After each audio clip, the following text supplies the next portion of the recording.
महंगाई के मोर्चे पर डबल राहत की खबर है। जून महीने में रिटेल महंगाई दर 6 साल के निचले स्तर पर पहुंच गई है। जून में रिटेल महंगाई दर घटकर 2.8 आ गई है। थोक महंगाई दर में भी गिरावट जारी है।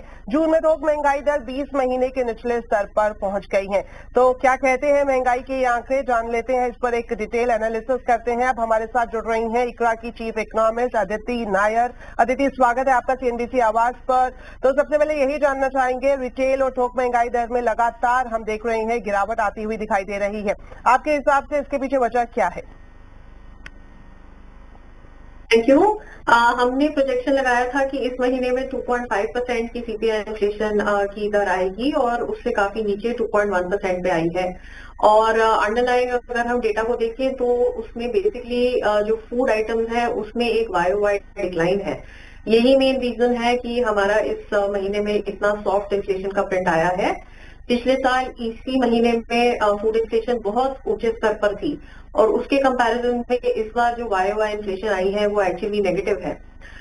मेरे हिसाब से जो जुलाई का महीना है उसमें थोड़ी और घटकर सीपीआई इन्फ्लेशन का हमें आंकड़ा देखने को मिलेगा, हेडलाइन वो बॉटम होगा और उसके बाद एक जेंटल अपस्लोप हमें दिखेगा सीपीआई इन्फ्लेशन के आंकड़ों में over the rest of FY26।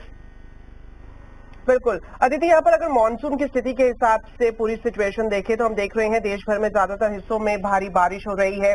ऐसे में जो सब्जियां हैं या फिर खाने पीने के सामान है उसकी सप्लाई पर अमूमन असर भी पड़ता है। तो आपको लगता है कि आने वाले दिनों में महंगाई बढ़ सकती है?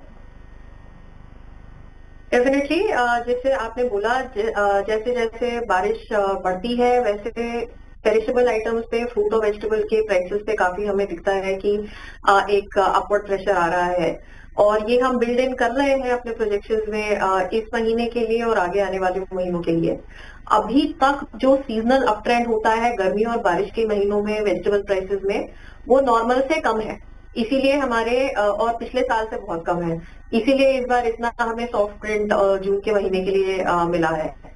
आगे जाके डेफिनेटली जो प्राइसेस हैं वो भी बढ़ेंगी और विंटर तक, और जो इन्फ्लेशन रेट है उसमें जुलाई के बाद एक जेंटल अपस्लोप आएगा through out Q2, Q3 and Q4। बिल्कुल अदिति, ये भी बताएं कि जिस तरह से हमें पता है कि अगले महीने अगस्त में आरबीआई की मॉनेटरी पॉलिसी भी आनी है, अगर महंगाई दर में कमी रही तो क्या रेट कट पर कोई असर देखने को मिल सकता है? देखिए, अगले एमपीसी के पहले ये लास्ट प्रिंट है, इसके बाद अगला प्रिंट तो एमपीसी के बाद ही आएगा। अभी तक अगर हम डेटा देखें तो Q1 का जो एवरेज सीपीआई इन्फ्लेशन सामने आ रहा है वो एमपीसी के प्रोजेक्शन से हल्का सा नीचे है, लेकिन जो Q2 का लाइकलीहुड लग रहा है वो उसमें काफी गैप है एमपीसी के पिछले प्रोजेक्शन से।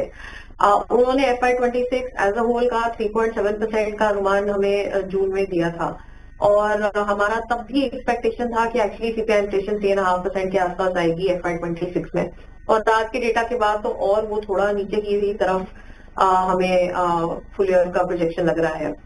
तो मेरे हिसाब से अगस्त में एक रेट कट और आ सकता है, वो फाइनल रेट कट होगा। जून में भी हमने देखा था कि फ्रंट लोड करके 50 बेसिस पॉइंट्स का रेट कट एमपीसी ने किया था। तब हमें लगा था शायद अगस्त में पॉज होगा और अक्टूबर में जाके एक फाइनल रेट कट आएगा, लेकिन आज का डेटा देखने के बाद मुझे लगता है कि वो फाइनल रेट कट अगस्त में भी आ सकता है। शुक्रिया अदिति हमारे साथ जुड़ने के लिए और ये इन्फ्लेशन नंबर पर विस्तार से चर्चा करने के लिए। चलिए बढ़ते हैं आगे और